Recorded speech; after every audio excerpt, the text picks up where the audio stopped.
Welcome to 365 Christian Men, where every day we aim to inspire and encourage with real-life stories about men.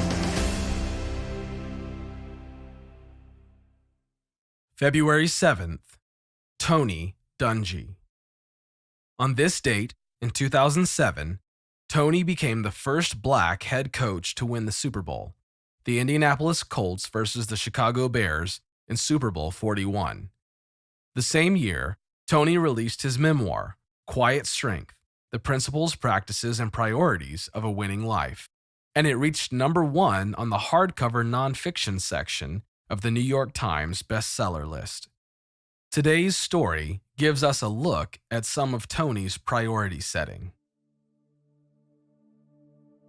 Learning to put God first starts with a decision.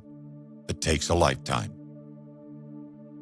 When Tony Dungy first started playing in the NFL with the Pittsburgh Steelers, he was young and ready to win, but he had a problem keeping his cool. When he was in school, he was known for losing his temper, and on the basketball court, he often was given technical fouls. His dad scolded him about it, but Tony brushed it off. Venting helped him focus. But when he was vying for a permanent place on the Pittsburgh Steelers roster, things started to change. The change started with the Steelers Bible study. Tony believed in God and knew he was a Christian, but until he went to the Bible study, he never realized he was not putting God first in all that he did.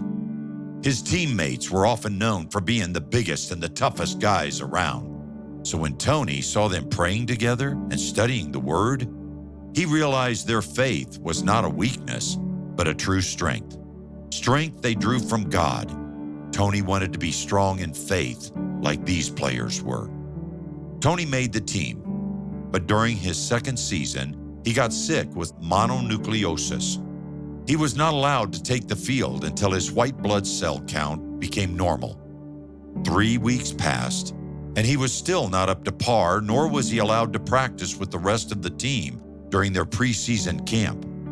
Tony felt his old temper and frustrations coming back. His inability to train and condition could leave his spot on the team open for anyone to take. He told Donnie, one of the Christians on the team, about how he felt. "This is just not going to plan," Tony said. Donnie understood Tony's frustrations, but helped him put the situation in perspective. Donnie told him, "You profess to be a Christian, and you tell everybody that God is first place in your life. Now, when your career looks like it's teetering, we are getting a chance to see what really is first place for you." Tony agreed. He had been learning more about how to put God first and trust Him. "I'm trying to understand what you guys have, but all of a sudden I come to a crisis point and I begin to panic.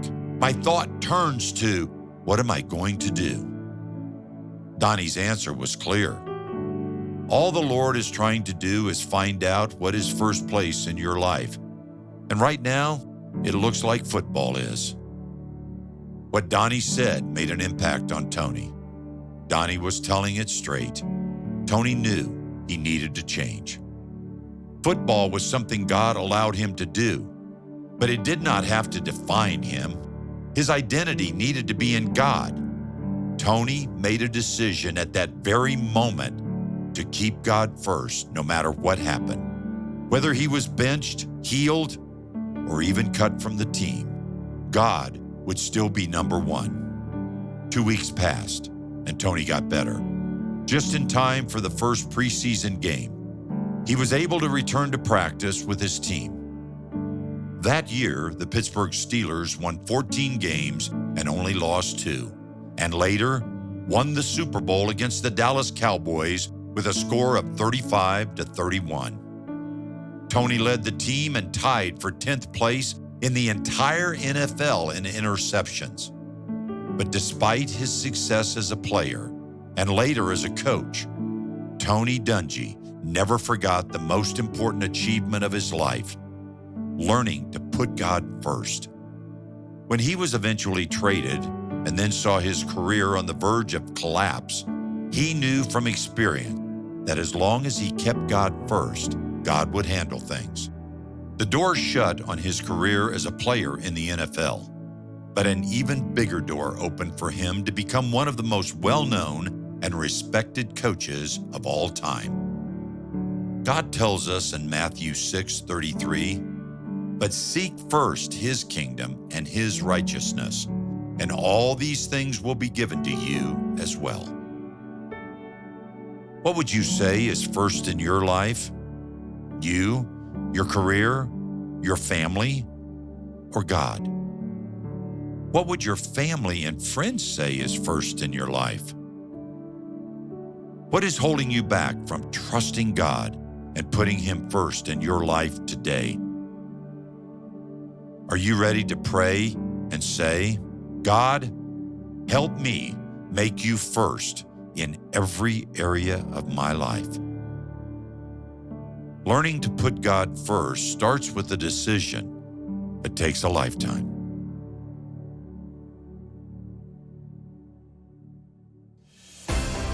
Thank you for listening to today's story. Every day of the year, our hope is to inspire you with real-life stories of faithful men who have gone before us. Hebrews 12:1 says, "Therefore, since we are surrounded by so great a cloud of witnesses, let us lay aside every weight and the sin that so easily ensnares us. Let us run with endurance the race that is set before us." Join us tomorrow for another story at 365christianmen.com.